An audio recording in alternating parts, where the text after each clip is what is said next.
inspired to found BuildMySOP because I was a manager running these facilities for many years, and the Achilles heel I've seen in every business that I've entered has always been their standard operating procedures and their employee training.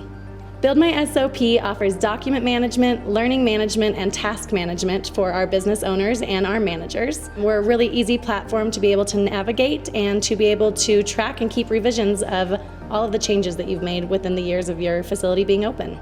And the plants don't stop growing and retail stores don't stop selling. And so it's very challenging to keep up with this when you're also having to get product out of the door at the end of the day. People should sign up with BuildMySOP right now because regulations are in place right now. Regulations are going to be in place in the future, and things are going to be evolving and changing as long as this industry is here. We're really a vendor that people can trust. We're helping people with their bottom line, creating homogenized products, creating employee accountability, and just helping them with that peace of mind at the end of the day.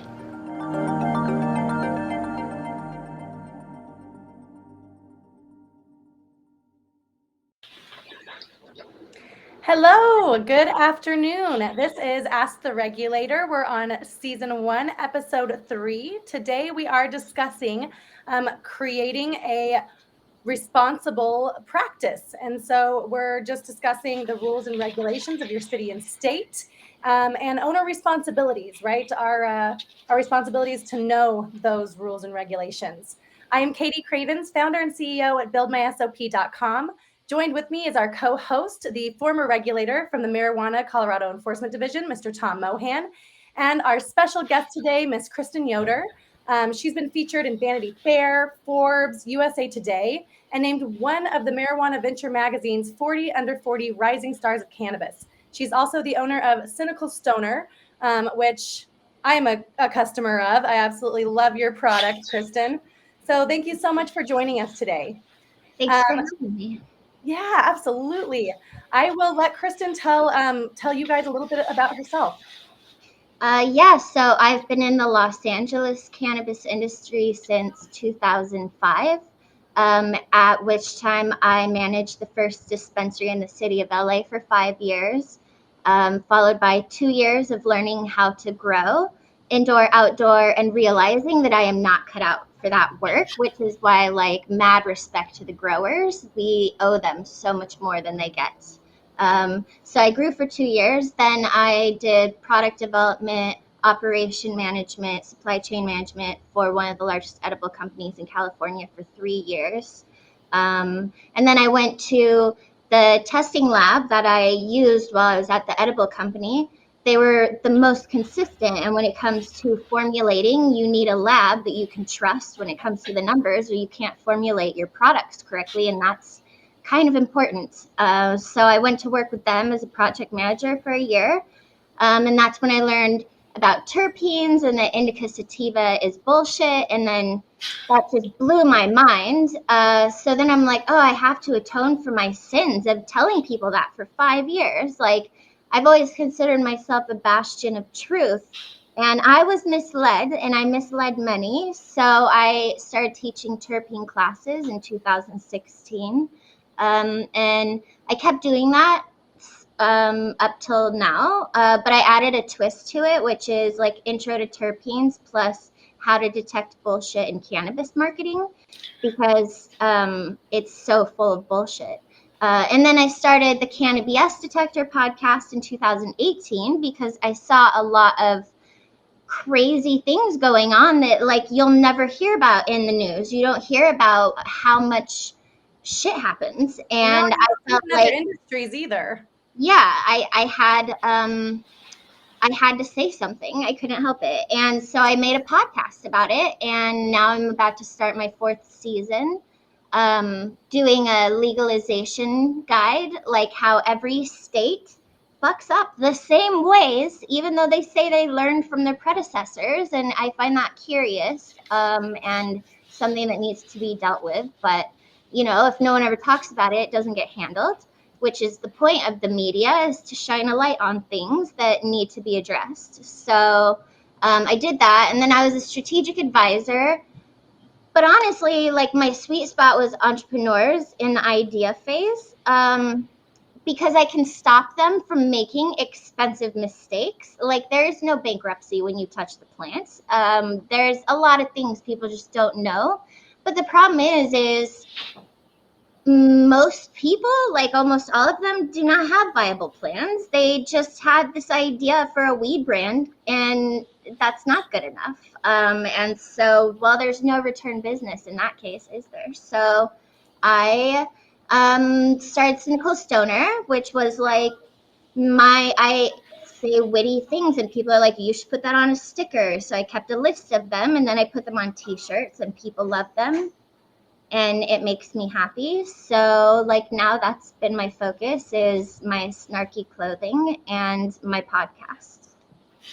Well, I got the full spectrum bitch necklace, and I love it. I got it for my best friend too, and I love the sativa indica's lazy marketing. I Yeah. found you through your podcast, and I was like, oh my gosh, because I'm known as kind of in Colorado the Wicked Witch of the weed, and I was like, I found someone who aligns with me because there is a lot of BS in this industry. I find that the owners, a lot of owner operators fall short and are really depriving their employees of the tools that they need, the education they need, the resources they need to perform at their highest level. And like you said, a lot of these owner operators just are like, it'd be fun to grow weed, not knowing that that's the hardest thing I've ever done. I'm much like you. I could care less if I grow another cannabis plant. I love the plant. I'm a consumer, but that is the hardest thing I've ever done in my life, is running a grow, and Yeah, harvest teams and all of that stuff. totally. I mean, well, the way we met, that we actually started talking, is because I wanted to do a mini series for my podcast about the bullshit that women deal with in the cannabis industry specifically. And it ended up like triggering all my traumatic experiences. Like I wasn't always a cynical, well, yeah, I kind of was always a cynical stoner, but I wasn't like traumatized yet.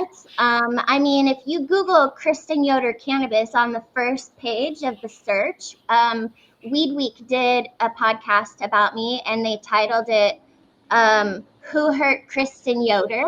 And their search query, it's like all caps, like "What did y'all do to Kristen Yoder?" or something like that. And they had a video of me when I was a bud tender, like over a decade ago, and I was like happy and whatever, and then they cut to me then, and I was like bordering my third burnout and just like a curmudgeon whatever, and I recognized like, dude, this sucks, and I can't keep just focusing on the bullshit without finding solutions. Like Right.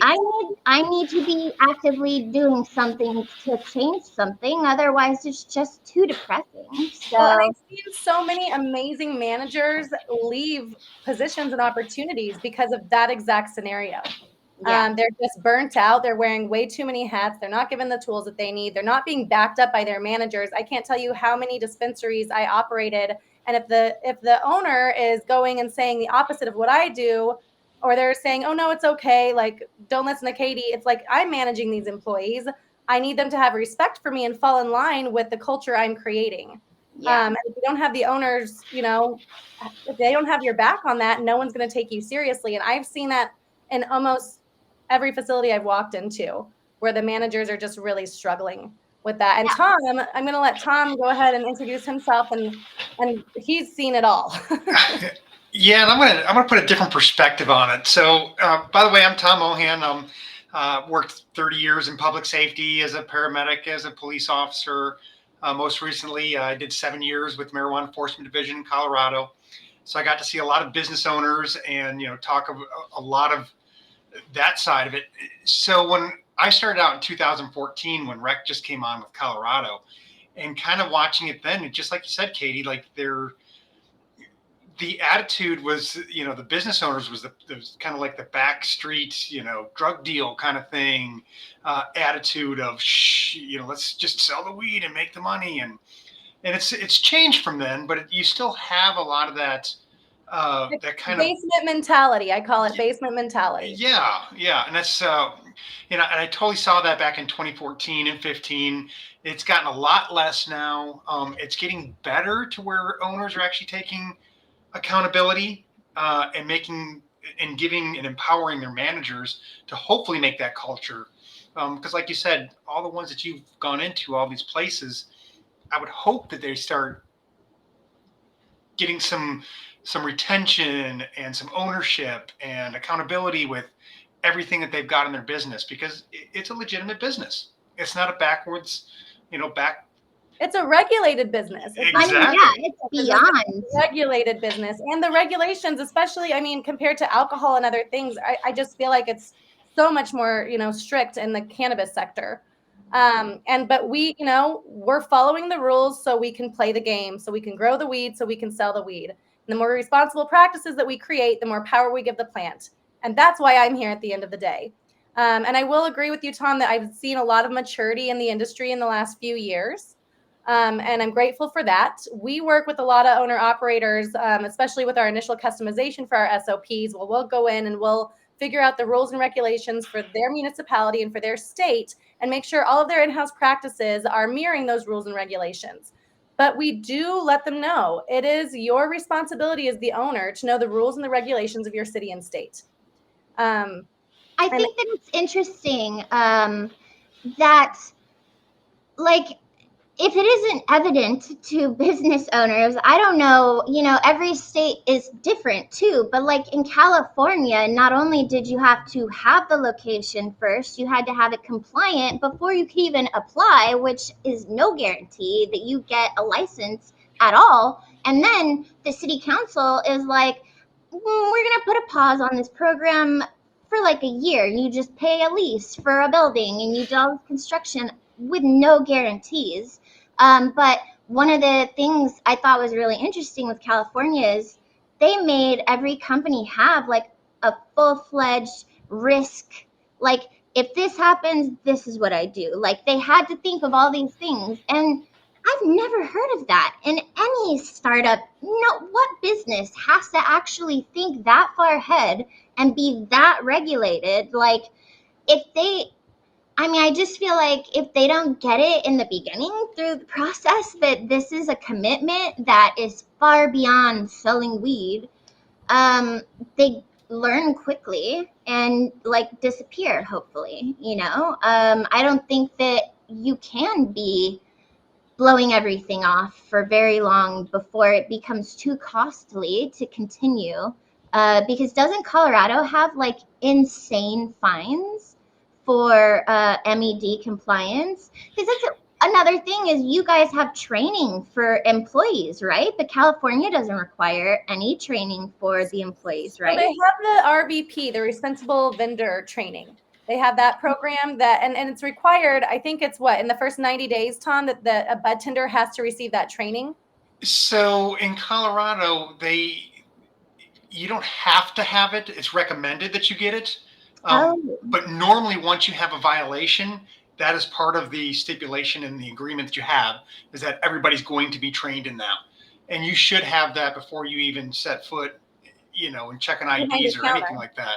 Well, and that's where I think the states are really falling short, because we have responsible vendor training to sell alcohol. And you have to have that card before you can even step behind a bar or pass a wine glass to somebody or anything like that. And and the state's able to oversee that because they conduct the trainings and they're able to make sure that all of the content is, the same. And they don't do that for cannabis. And I think they're really falling short, because they should be the ones overseeing that training and it should be required. I don't understand the difference. I agree.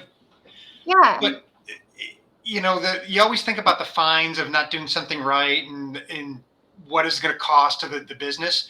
I think there's a lot more cost in what you're losing in the business. Kady and I were talking about one place that didn't have any SOPs, and they were losing thousands upon thousands of dollars, thousands of grams of concentrates out the door because they had no way of actually tracking it. And training employees is expensive. There's a huge turnover rate in this industry. Mm-hmm. And that's expensive, right? Creating a compliant culture, that's something we're going to talk about too. It's a lot easier to start with a very strict compliant culture than to go in and try to shift everybody's mindset after they've been operating, with a really lax culture for the last 2 or 3 years. And you're all of a sudden everybody's enemy. And it's like, I worked as a compliance director for years and years. And it's like, don't you understand? I'm securing your job right now. I'm fighting for you and your safety and for your salary for not just this year, but the years to come. That's my responsibility, is to keep this facility open and to keep you employed. I'm not your enemy. I'm your friend. Yeah, I don't think people understand the cannabis industry is not fun. It's just not. It's not. It's like really regulated. And a lot of the business owners aren't that great of people to work for. And the pay isn't always that good either, because there's so many people competing for jobs that they don't have to pay very well to get talent. And I think it's just unfortunate. I did an episode, Why Does It Usually Suck to Work in Cannabis? Because people are so excited and they have like good experiences with cannabis, or they're medical users, and all they want to do is like spend that time with other people and fawn over the plant, and and it's not like that unless you're a bud tender at a good shop where they actually even care about the bud tenders. It's really a shame, because so many good people get crushed. And that's why I created my podcast, was to warn people, like, lower your expectations greatly. Like, you will probably take a pay cut, and it's a startup environment, so it's going to be chaotic. And if you expect everyone to be on time all the time and reply to things all the time, like, you're going to lose your freaking mind within 6 months, and it's just unfortunate that we don't have to reinvent the wheel on how to run a business. SOPs are not new. Like, the company culture, the examination of it and studies of how important it is, none of that's new. Organizational management, these are not new, but everything seems to take this industry so much longer. And I don't get it. It's like, it doesn't have to be that hard, guys. And SOPs, the best thing is once you hand it to someone and you teach them and they say that they learned it, you have something to hold them accountable to and be like, yo, it's right here. Like, it's literally written down. Why didn't you do it? And without that, Lauren, she's funny. Without those, like, you have a hard time holding accountability, and that's huge as well. But the employees can now hold the owners and managers accountable too. Yeah. Because they're like, well, this is how you showed me to do it, and I did it right. So it works both ways, right? It's clear communication. I had to look at myself in the mirror one day, and I was like, are you really this stressed out right now about helping someone smoke a joint? This seems counterproductive.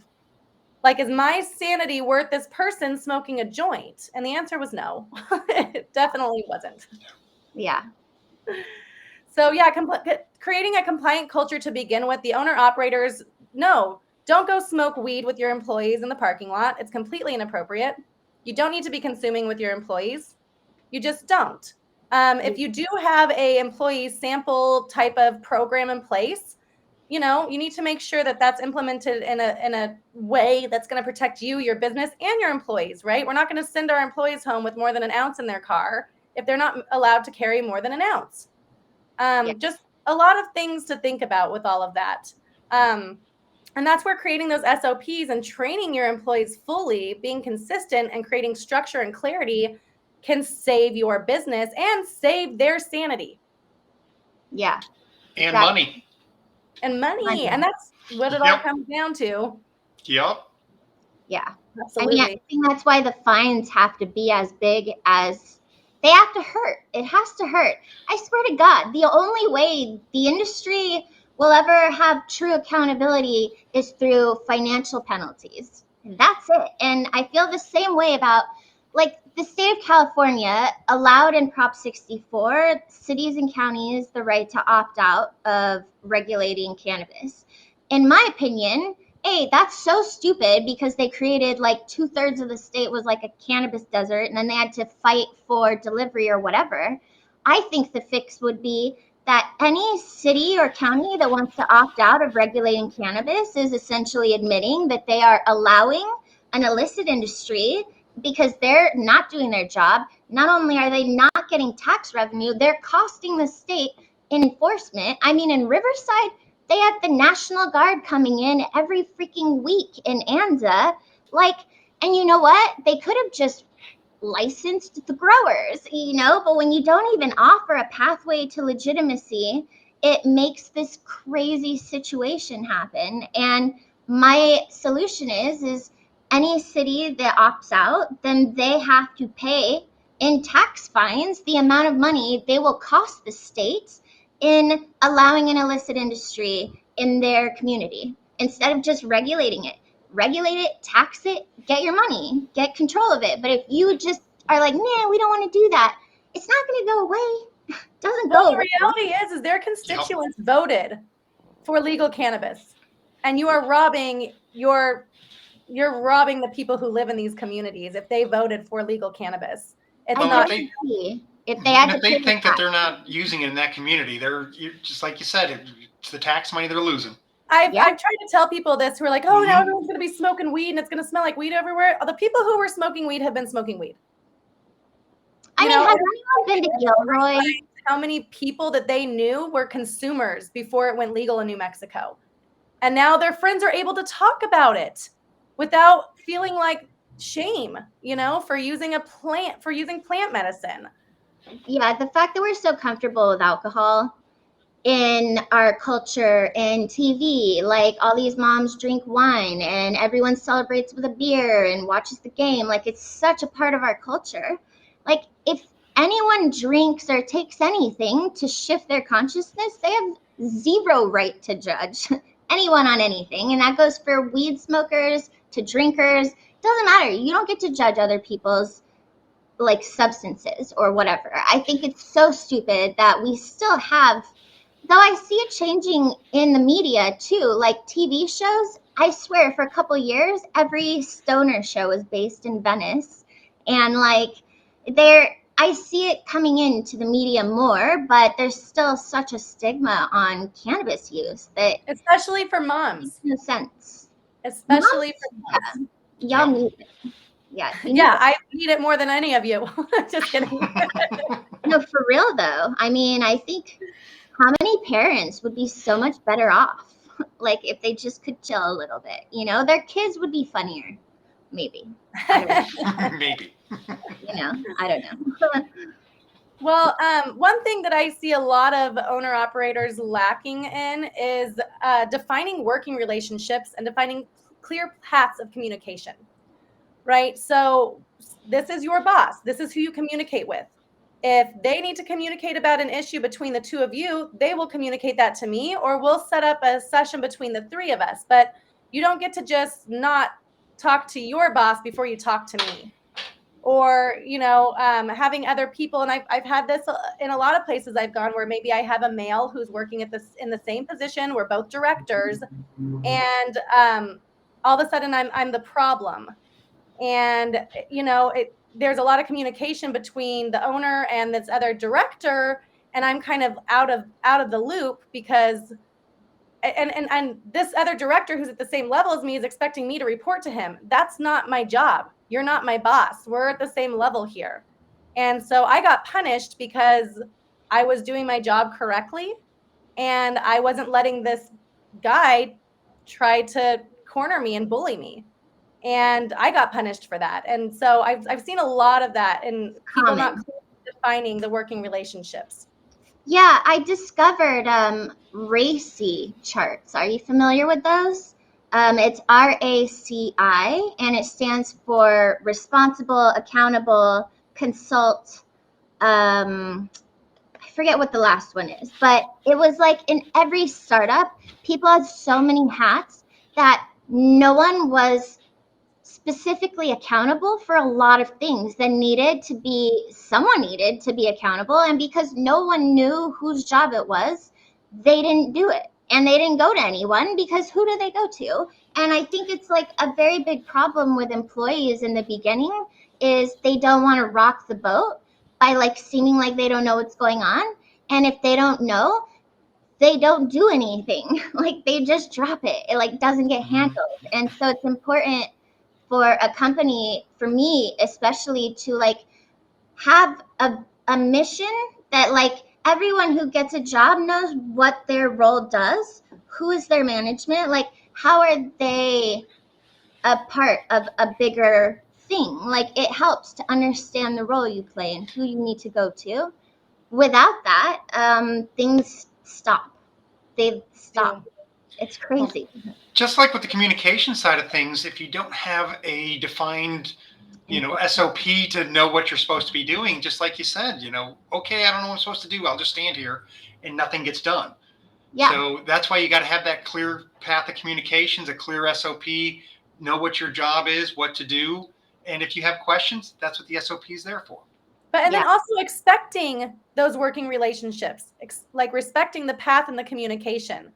I've seen and a lot of people wear a lot of different hats. Like you said, Kristen, these are a lot of startups. They're, it's hard. I do provide a lot of my clients employee responsibilities, and I'll let them know as they're getting started, you might, or your employees might be wearing multiple hats and carrying, but these are really separate jobs. And as you guys grow, you need to take, maybe they're wearing 3 hats at the beginning. You need to start taking the hats and finding other people to wear those hats as you guys grow. Because you can only take so much. Yeah, for sure. Totally. And I think this is another thing. I don't know if this is like the next topic, but management training is really important when you are recruiting, or not recruiting, but when you're giving people raises or like giving them a better position or a higher position based on tenure alone. That does not give them any advantage to going from being peers to being a supervisor. There's so much to management. Number one being communication. I had no idea. I took online management courses. There's like 16 touch points in a conversation, and everyone hears and like operates differently. There's different learning styles. There's all these ways to approach things in a conflictual way, and like, just, these are not skills that are inherent. These need to be taught. And I feel that when you're just going to give someone a job and not give them the training to help them, and then not back them up when they want to step up to their role and manage something, like that's what happened with me. I went from supply chain product development to operations management because I was already working with every department. But people kept going like above me to the owner, and like nothing gets done in that sense because he's so overwhelmed. And I kept saying like, yo, talk to me and I'll stay on him, but I don't even know what you're doing. Like, how can I help? And the other issue was everyone complained and no one had solutions. And I'm like, from here on out, if there's a problem, you have to fill out this form, which is, what is the problem? And what do you think we can do to solve it? And no one fucking filled out the form ever. And they just complained all the time. Part too. Well, a lot of them quit because it was a toxic ass workplace. I was trying to fix, but again, when you don't have the owner backing you up, you can't win. There's you seriously. And then it kills you inside. I mean, I don't think I ever fully recovered from any of my burnouts that I've been through. And I've been through 3 like clinically substantial burnouts.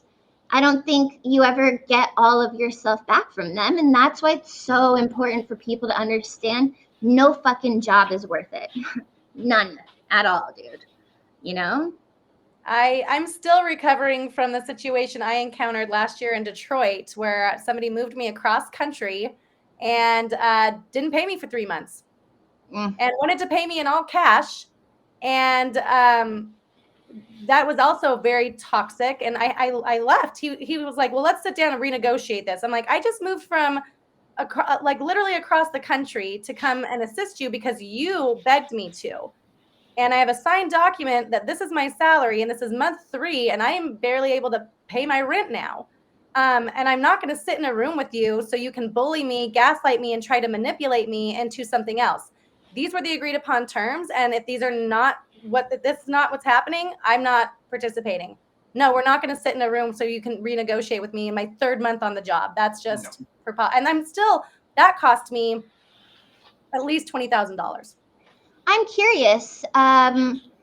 you're smart. I'm smart. I've been taken advantage of still, even though I don't trust anyone, I've still been fucked over. Like after a month, what was your thinking? You know, I after 2 months, what was your thinking? I was already there. You know, Yeah. he had set up meetings for me to talk to CPAs and other things, and it seemed like he wanted to get legitimate. My final straw was when he took his girlfriend to Puerto Rico, and I hadn't gotten paid, and I was still waiting 3 weeks not getting paid, and that I was done. I'm Yeah. like, oh, so you don't have money to pay your employees, and this guy was spending money frivolously on things that didn't matter, like a giant $40,000 sign in the garage that people trimmed in. Oh my Like, God. but you don't have money to pay me the salary that you offered me. I told him I would never work for another owner operator again in the space. I'm very happy working on my own. Yeah. And yeah, I am smart, but he was good. He was good, but I was already out there and I was committed. I had made the move. I moved my 3-year-old daughter. I Yeah. changed schools for her. So I really tried to give it my all. And at some point you've got to draw your boundary I lines and think understand what those are. like that's an important point to make, and that's why I wanted to hear. It's like I give my all to projects. I came across a quote when I first went out on my own that said, if you don't build your dreams, someone will hire you to build theirs. And I felt like all I've done is build other people's dreams, and I left fucking empty and I had nothing to show for it, while their dreams are fucking great. And if I'm going to do that, I'm not doing it for anyone else but myself. Like, I feel like I just can never be employed again because I cannot be in that situation where I need to be paid my value or fuck you, you know? And like, that sucks. I don't want to see a whole generation of happy, nice people get turned into cynical stoners from their cannabis industry experience, you know? Because it only takes 6 months. I swear to God. Like, it doesn't take long to get jaded after a while, you know? What can we do? Well, I think to Tom's point, Creative it is something. getting better. I did have the opportunity to work for a wonderful company that had a corporate background. And it's funny because all these people are like, stick it to the man. Like, we don't need, but like corporations Know have how to do structure businesses. and they Yeah. know how to conduct business and they know how to, raise their profit margins. And there's clarity and there's structure in there. And it was the best job I had in the industry because it was run like a corporation. Like this is a real business. We're not just like growing weed out in the forest. Yeah, we're not dreamers. Yeah, and I think that's where, starting way back in 2014, the Wild West time frames, you had everybody getting a license. Now you're starting to get more businesses that have structure, that have that ownership and accountability. So hopefully it's getting better to where you don't get burnt out in that 6 months. It is. And, with that said, with the maturity in the relationship, a lot more, there's been a lot more tools that have been developed. Mm-hmm. So, it is the owner's responsibility also to give employees the tools they need to exceed, have confidence, and perform at their highest potential. That's what I want to do as an employer. I want to make sure everyone has everything they need to perform at their highest level. That is my job as the CEO. And it's every single owner's job. And I think a lot of people fall short of that because they are overwhelmed or they don't know. But now that we're, it's the industry is not in its, infancy anymore. It's still very young. There are more tools like BuildMySOP out there that can really give your managers and operators the strength that they need to carry on. Yeah, training is essential at every juncture. And I know there are several good companies that have an onboarding program, and then they have like every couple months you take some more classes or whatever, or you incentivize learning. The best managers I've ever had asked me what I wanted to do in the future. Like, they invested in me. They found out what I wanted to do. They like actually tried to make it like a place you want to be. And I don't think it's not fucking rocket science to invest in your employees simply by communicating with them and checking in and being like, hey, how are you doing? Like, how are things going? Is there anything I can help you with? Like, just caring, but also being available and not being scary or moody that helps. Because there's a lot of times it's like you work for people and you're like, bro, what mood is he in today? Like, all right, I'm not going to bring anything up. Like, I'll talk to him tomorrow, you know? That's not conducive either. Well, I think that's like the review process, right? Your quarterly, your 90-day reviews, like that's really important because a lot of these employees don't get a chance to sit down face to face with the owners very often. And they feel very overlooked and kind of just like what's the point of me being here? But giving those employees that attention, just a 30-minute conversation, going through their reviews. We have an incident write-up section in Build My SOP. So you can record incidents, you can record write-ups, and you can record commendations because we want to talk about the positive things too. So if my bartender has an awesome review on Yelp, I'm going to create a commendation and put that in there. And then when I sit down for their 90-day review, I'm going to pull up all of my reports. I'm going to see every single manager's experience with this employee. And I'm going to be able to talk about the good and the areas that we can work on and where I can see them excel. Yeah. Yep. Yeah, If you give your employees some ownership in this, I think they excel a lot more. That's why those commendations are a great tool to have in there. Hey, you did a good job. Let's make sure that you're, recognized for that. Totally. Yeah, there's not enough praise. It's like that picture of the kitten hanging from the branch that's like, when I mess up, it's all you remember, but when I do something good, no one remembers or something like that. Oh no, it is hang in there. Okay, never mind. This is like I was at the book fairs. I know that poster. I'm thinking of the puppy poster. Okay. And like sad dog eyes. It's like, how come no one remembers when I'm good, only remembers when I do bad things or whatever? I think that's why even when I look at reviews, it's like the 5s and the 1s, like, let's see what the 4s and the 3s, like, give me some context or something, because people generally only leave a review when they're happy or they're pissed. And generally when they're pissed and not even when they're happy. And there needs to be more, like, I personally, I feed off of validation. Like, tell me that I'm doing good. That's a fucking massive boost. So, like, I want to know that I am appreciated.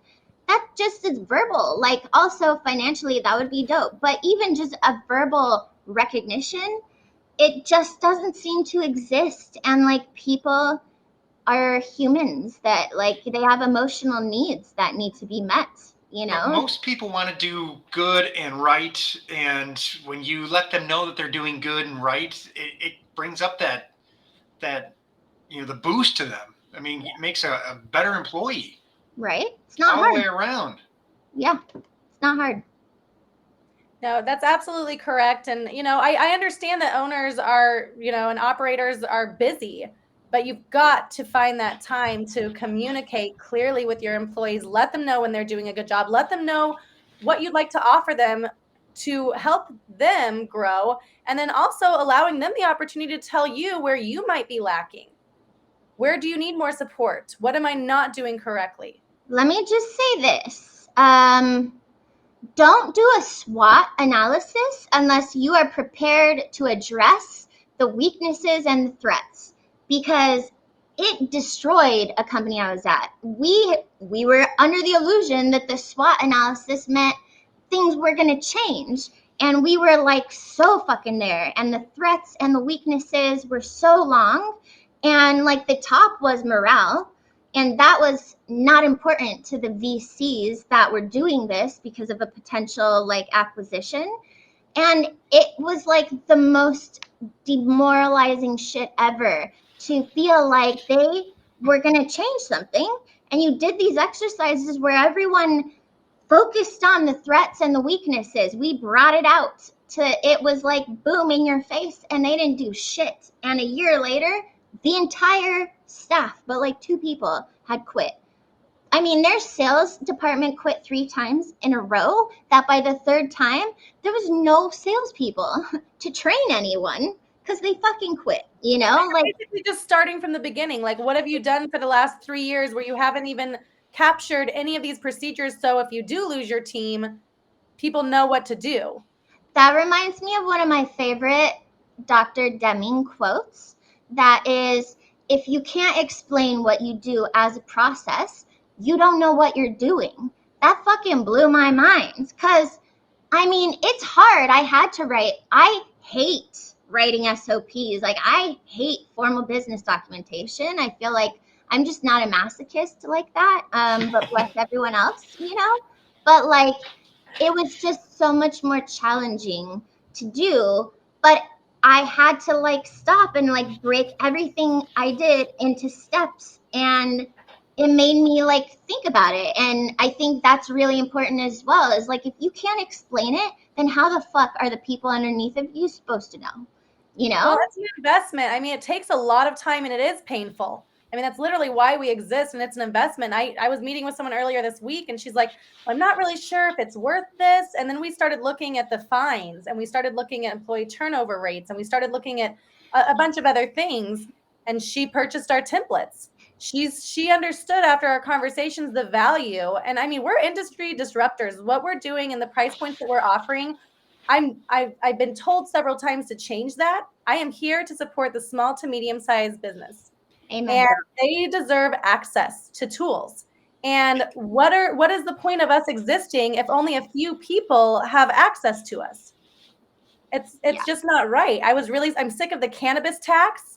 I'm sick of buying a computer and someone telling me what's your business do? What does it matter? What do you sell a computer for? Do they You know? ask that? That's crazy. Oh, I've been asked that several times. I'm like, can you just give me a quote without me telling you, like, what does a computer cost? What do 10 point of sale systems cost? I don't need to tell you what I do. And Kady, I'm going to jump in, and everybody looks at fines and this and that if you don't have the proper procedures out there. But I am telling you, if you don't have the SOPs in place, you're losing money that you don't even know you're losing. I had one guy said, I can't afford cameras to keep an eye on my employees. It's like, well, yeah, because they stole 1,000 grams of concentrates. How much money is that? So I'm telling you, those SOPs need to be in place, not just for the fines, but also to save you money on the back end. And from the start, not Yes. halfway through. Like, it's like a grow. You don't start with half of the stuff you need. You need that shit totally done and clean and optimum, because it is so hard and expensive to fix mistakes that if you're getting into cannabis, A, you're getting into compliance, and B, you don't have to do it on your own. It sucks. It's so painful. Like, I highly recommend going to someone like you to get SOPs, because it's like, there's just so much. There's so much regulations and compliance per sector as well. I see people that are getting vertical licenses, and I'm like, why would you do that to yourself? That's so much license at a time. Yeah, like that's unless you have a bunch of money behind you and a bunch of professionals who have operated businesses before, who've created homogenized products, and branded them and sold them. Right? Yeah. Those people have a step up, but I completely agree. Not ever having any background in business and then starting as a vertical operator is insanity. It's the worst. Yeah, not recommended. Yeah. And I think a lot of people have the best intentions that they're going to get to these SOPs, but starting off without them is like leading everybody. It's like leading the blind. Yeah. The blind leading the blind. And it's like, it just doesn't work that way. You have to start off with this clear, defined structure. You need to provide all of the trainings, right? I mean, I have a lot of people who, we don't need to do the OSHA training. We're not OSHA yet. I'm like, you're a business with over 50 employees. It doesn't matter what you're doing in that business. You still have to follow OSHA. Oh, we're only looked at by the health department. We don't need to follow worker protection standards. You absolutely do need to follow worker protection standards when you are cultivating a commercial product. Absolutely. And cannabis is a commercial consumable product. And so, yes, and me as a consumer, I want you to follow WPS. So, food handling and stuff is required, but the WPS and OSHA and lab safety, it's terrifying to me, some of the environments I've been in and people operating this laboratory equipment. I mean, the labs themselves that are, like Sequoia in California, their machine broke. They weren't even testing anything, and they passed everyone's pesticide test. They didn't even tell anyone they weren't even doing the testing. And what does that do? That causes a huge recall for all of these companies, and it opens you up to lawsuits and worse. And like, I think for me, the most important thing of all is consumer safety and employee safety, period. Like, period. We have the worst healthcare system in the fucking world, practically, in America. Like, no one can afford to get sick. You will ruin someone's life with medical bills. It's not fair, dude. Like, it's not cool. So I think I would love to see I'm literally going to add to Cynical Stoner. When it's time to whistleblow, like literally fucking like federal whistleblow shit, because some of these companies, they'll grow moldy weed. Their growers don't have the right protections. They're getting lung issues and stuff. Then the pandemic hit and they didn't tell their employees they had an active outbreak, and more people get sick. I mean, I had a friend have a freaking heart attack at a cultivation site out of stress because they were forging lab test results to sell moldy product to medical patients. To medical patients. Like, this could be your grandmother. Like, what are you doing? There comes this basement mentality of snitches get stitches. But I think we need to draw a line of when it's not snitching when people's lives and health is at risk. And I think this is why it's important that you have this podcast with a regulator, ex-cop, like people that cannabis people are afraid of generally, because they don't want to like ruffle any feathers or anything. But it's important that I would like to know, actually, Tom. Sure. It seems that regulators don't even regulate stuff. Is it that they can only regulate so many things? Because I know people report really bad things happening and nothing seems to happen to these companies. So I'll tell you a couple different things on that one. Is anytime you get a complaint, we took every complaint seriously. The problem is how do you prove it? How do you find it? Sometimes it's the disgruntled employee and it was 6 months ago. Well, I don't have any video after that fact. So how do you prove that side of things?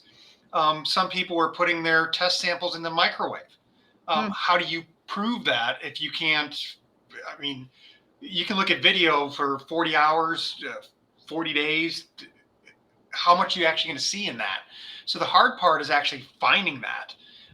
Plus, the other thing too is some of the people that make these complaints are disgruntled employees and they got fired and they've got a history of themselves. And they make up a little things back and forth. So it's not that we're not trying to find them. It's just there's only so many regulators and so many businesses out there. And where do you put your resources and time? So it's hard to catch them all.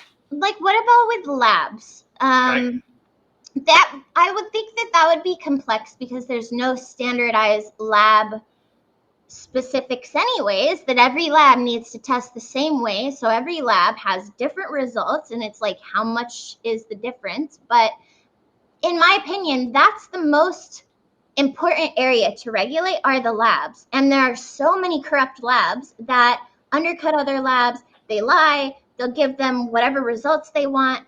And they're the ones who are putting people at risk the most. And Yes. It seems they're unregulated. It seems like. So I can tell you that the labs in Colorado are actually certified by the health department. So they'll actually go out there and look at their sources of how they actually do the testing on it. And we've had cases where they called it pay to play, where, hey, I need some higher potency on my, on my product here. So we'd always go to this particular lab. Well, those are things that those processes can be determined by the health department to make sure that they are correct. And then, of course, regular action will be taken against them if they're lying. But you're right. There are labs out there that it's a money thing. And we can't get all of them. We try to do the best that we can and try to make it as safe as possible for all the consumers. But once again, it's better than, getting something from some guy on the back corner, but it's still not 100%. Oh my gosh, I have no idea what I smoked in college. It's terrifying. Oh my God, I literally opened. Did you look at the labeling? Like, ugh, dude. It was out of a trunk. You didn't even get. I know. That. It was like, good luck. You might feel good. You might fall asleep. I don't know what's gonna. We don't know what it is. So at least we've got a little bit there with the testing side of it. But you're right. I mean, some of these labs, and hopefully, as we go forward, we can get more and more of them to be, where it's I've supposed to seen be. huge variance in laboratories where I took the exact same samples at the same time, same day. I got an 18% on one and 8% on the other. And it was like, like I what's and happening here? the biggest issue is when you're an edible company and you're formulating products and you need to have the same potency as advertised, as labeled, with homogeneity, and you can't do that properly if your lab doesn't give you the right percentage on your extract that you're formulating with in the first place. And then And you can send it to different labs and you're going to get different results too. And then who is held accountable? Like in California, Brass Knuckles and SC Labs work together. They had a class action lawsuit brought against them for A, not having as potent product as advertised, and B, testing positive for pesticides when it said that it was negative. So Brass Knuckles got sued, but whose fault is it if the lab is the one who said that, oh, well, we validate that this is what it says. So then the lab is part of it. And it's like, that's a huge liability to any cannabis business if you go to a shitty lab, because if they get found out and there's a recall, it impacts their customers. I think the biggest problem with California is there's not enough tax revenue coming from the industry because there's not a big enough industry to make up for the amount of enforcement that needs to be happening right now, because there's so many corrupt companies in California, but like we're very established, and California is its own corruption in itself. I don't know, dude. It's tough. I just think that labs should be the ones most regulated of all, because they're the regulators in the end. Their lab test results can prevent products from going to market, And the other problem you have with labs too is it's not an exact science. You don't test it and you get exactly the same potency each time. That's why they have that 15% variance. 15% up or 15% down. That's huge. Yeah, That's a lot. totally. And that's your typical variance when you take a Motrin or other That's what I was going pharmaceuticals. to say. Isn't that in the pharmaceutical industry too? Like Tylenol or anything can have that Yep. 15% variance. That's a big. Yep. That's big. That's huge. That's a huge deal. Yep. Wow, you just can't trust anything, can you? No more Motrin for anybody. Yeah, cynical I will always be. Alcohol proofs are usually pretty on point, right? True. Well, there you go. Yeah.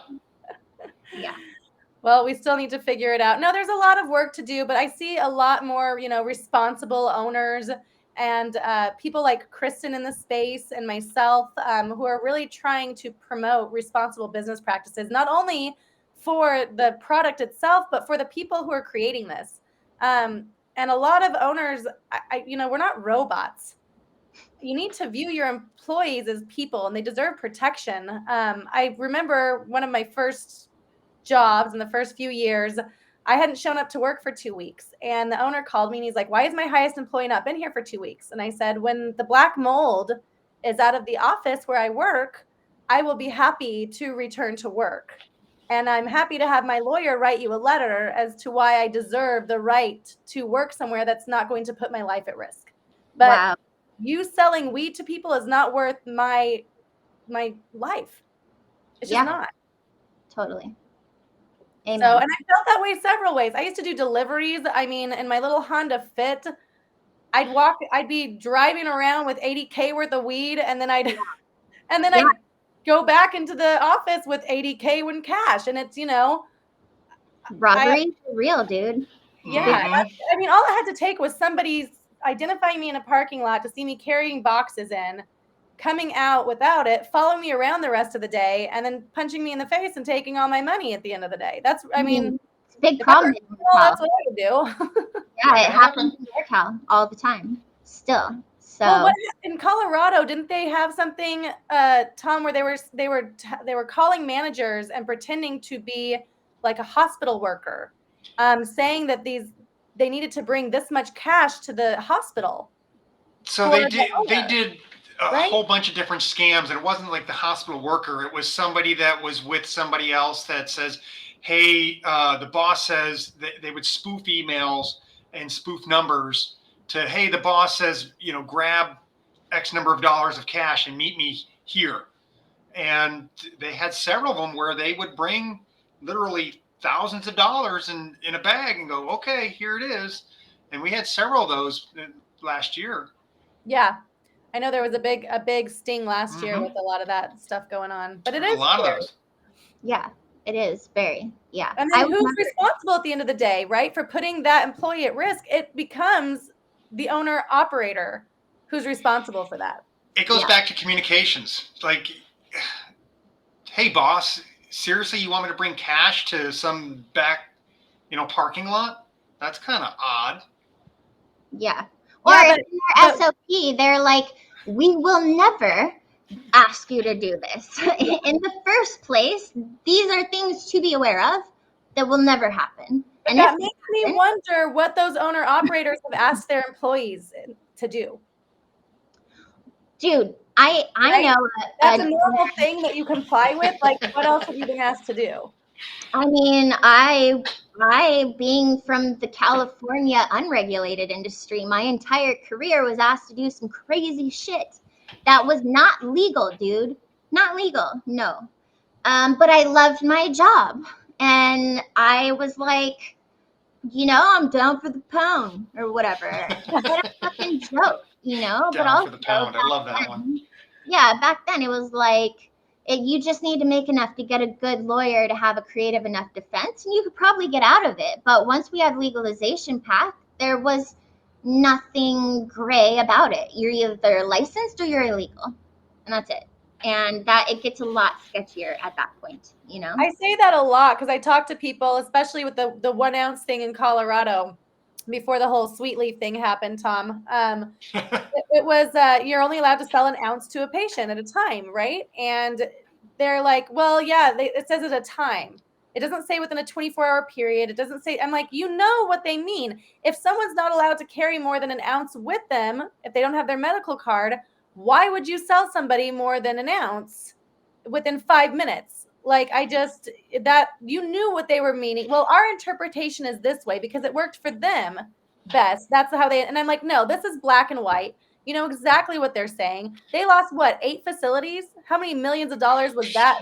Yeah, and they went to jail. Oh, an extra ounce.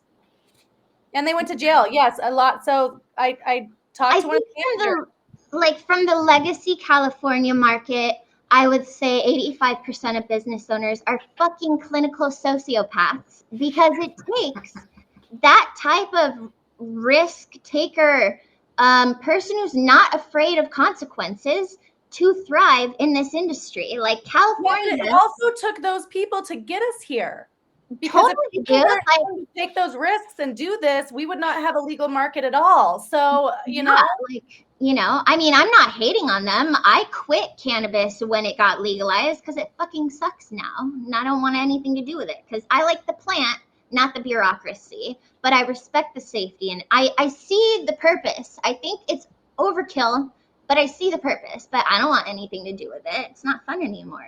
I'm so grateful I got to do it when it was fun, and also when I could do product development as a fucking hairdresser with a GED. Like, no food science background, never even sat at a desk before I got that job. And then I was working with food scientists, and I formulated 11 products while I was there.